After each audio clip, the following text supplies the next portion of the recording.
नमस्कार जी। मैं आज एक बहुत बड़ा ऐलान करने जा रहा हूं। जैसा कि सबको पता है कि आम आदमी पार्टी सच्चे दिल से ईमानदार पार्टी है। आम आदमी पार्टी एक एंटी करप्शन आंदोलन से निकली हुई पार्टी है और आम आदमी पार्टी की दिल्ली और पंजाब की सरकारें तहे दिल से ईमानदार सरकारें हैं। हम एक पैसे की भी हेरा फेरी बर्दाश्त नहीं करेंगे। जब मैं पंजाब में चुनाव प्रचार करता था, गांव-गांव जाता था, कस्बों में जाता था, तो लोगों के चेहरे पर मैं एक उम्मीद देखता था। लोगों की आंखों में एक उम्मीद मुझे नजर आती थी कि शायद कोई आएगा जो हमें भ्रष्टाचार की इस दलदल से बचाएगा। जब मेरा नाम मुख्यमंत्री के लिए अनाउंस किया गया, तब भी मुझे अरविंद केजरीवाल जी ने कहा था कि भगवंत जो मर्जी हो जाए, हमने भ्रष्टाचार बर्दाश्त नहीं करना। मैंने उनको वचन दिया था कि एक पैसे की भी हेरा फेरी बर्दाश्त नहीं करेंगे, चाहे वो अपने हों हेरा फेरी करने वाले, चाहे बेगाने हों।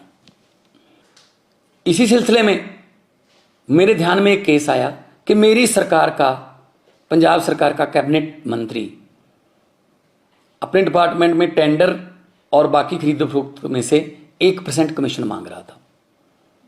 तो मैंने उसको गंभीरता से लिया। ये मामला सिर्फ मेरे पास ही है, मीडिया के पास इसकी कोई जानकारी नहीं है, विरोधियों के पास इसकी कोई जानकारी नहीं है। मैं चाहता तो इसको दबा सकता था। अगर मैं ऐसा करता तो मैं लाखों करोड़ों पंजाबियों का दिल तोड़ता जिन्होंने मुझ पर यकीन किया। तो मैं अपनी पार्टी की जो विचारधारा है उसके भी खिलाफ होता। और मैं एक्शन लेने जा रहा हूं। उस मंत्री का नाम है डॉक्टर विजय सिंगला, जो कि सेहत मंत्री पंजाब में कैबिनेट में थे। जब मैंने उनको ये सबूत दिखाए तो उन्होंने अपना गुनाह कबूल भी किया। तो हम चाहे अपने हों चाहे बेगाने हों, जीरो टॉलरेंस है हमारी रिश्वतखोरी के खिलाफ। मैं सबको कहना चाहता हूं कि अब सिस्टम बदल गया है। चाहे आप अफसर हो, चाहे पंजाब में किसी राजनीतिक पद पर हो, चाहे विपक्ष में हो, चाहे सरकार में हो, अब सिस्टम बदल गया है। अब 1 रुपए की भी हेरा फेरी नहीं चलेगी। हम 1%, लोगों का 1% पैसा भी बचाएंगे। लोगों की जेबों पर डाका नहीं डलने देंगे।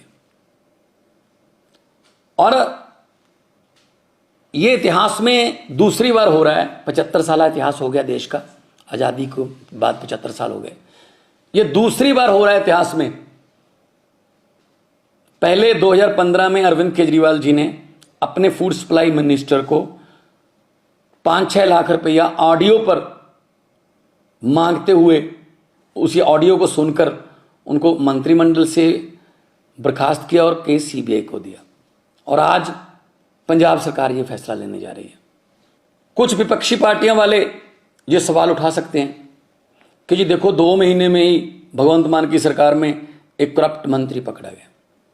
मैं उनको ये बताना चाहता हूं कि उस पर एक्शन भी मैं ही ले रहा हूं। इससे पहले कई मुख्यमंत्रियों ने ये कबूल किया था कि मेरे मंत्रिमंडल में बहुत से मंत्री जो हैं माफिया से जुड़े हुए हैं और करप्शन करते हैं, लेकिन उन्होंने कोई एक्शन नहीं लिया। लेकिन आम आदमी पार्टी कट्टर ईमानदार पार्टी है। हम अपने मंत्री पर सख्त एक्शन ले रहे हैं और पुलिस का मामला भी, पुलिस को उसके खिलाफ कार्रवाई करने के निर्देश भी दे रहे हैं। बहुत से लोग ऐसे हैं जिनके दिमाग में ये धारणा है कि ये करप्शन का ताना बाना बहुत बड़ा है, ये टूट नहीं पाएगा, ये करप्शन ऐसी चलती रहेगी। बिल्कुल भी ऐसा नहीं है। अगर नीयत सच्ची हो सब कुछ हो सकता है। अरविंद केजरीवाल जैसे भारत मां के सपूत हों, जिन्होंने पार्टी ही एंटी करप्शन मूवमेंट से निकलकर बनाई, और उनके साथ मेरे जैसे हजारों वतनप्रस्त सिपाही हों, तो ये देश बदल सकता है। भगत सिंह जी को ये कभी भी चिंता नहीं थी आज़ादी कैसे आएगी। उनको चिंता ये थी कि आज़ादी के बाद देश कौन से हाथों में जाएगा, कहीं फिर तो नहीं लूट मचेगी। लेकिन हम भगत सिंह के सपनों की आज़ादी को घर घर तक पहुंचाने के लिए वचनबद्ध हैं। इसी सिलसिले में हमने ये एक्शन लिया है।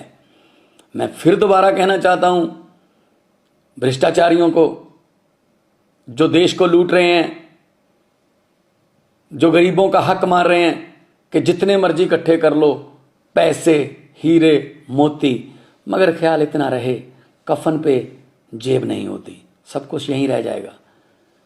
तो करप्शन फ्री कंट्री बनाना अरविंद केजरीवाल जी का सपना है और देश को आगे बढ़ाना उनके सभी हजारों लाखों की गिनती में सिपाहियों का सपना है। इनकलाब जिंदाबाद।